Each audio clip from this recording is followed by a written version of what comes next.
Hello everyone, మనం బ్లౌజులకి hemming పట్టి పెట్టుకుంటాం కదా. హెమ్మింగ్ పట్టి వేసేటప్పుడు ఒక చిన్న తప్పు చేస్తారండి. ఆ చిన్న తప్పు అనేది ఈ వీడియో లాస్ట్ వరకు చూసి వీడియో నచ్చితే ఒక చిన్న లైక్ చేయండి. ఇక్కడ చూపిస్తున్నాను కదా, మనము క్రాస్ పట్టీలు అనేవి కట్ చేసుకుంటాం కదా. ఈ క్రాస్ పట్టి స్టిచ్ చేసేటప్పుడు వచ్చేసి మనము పీస్ని కూడా మనం పీసు జాయిన్ చేస్తాం కదా. జాయిన్ చేసేటప్పుడు వచ్చేసి ఆ జాయింట్స్ని కూడా మనము క్రాస్ పెట్టే ఇలా స్టిచ్ చేసుకోవాలని నేను వీడియోలో చూపిస్తున్నాను కదా. ఇలానే స్టిచ్ చేసుకుంటే మళ్ళీ మనం లాగినప్పుడు వచ్చేసి క్రాస్గా వస్తుంది.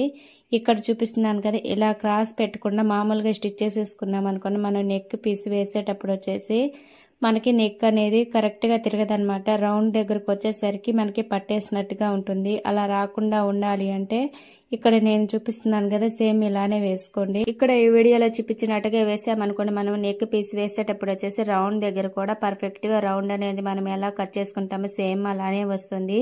ఈ వీడియో నచ్చితే ఒక చిన్న లైక్ చేయండి అండ్ సబ్స్క్రైబ్ చేసుకోండి. నెక్స్ట్ వీడియోలో కలుద్దాం. Thank you.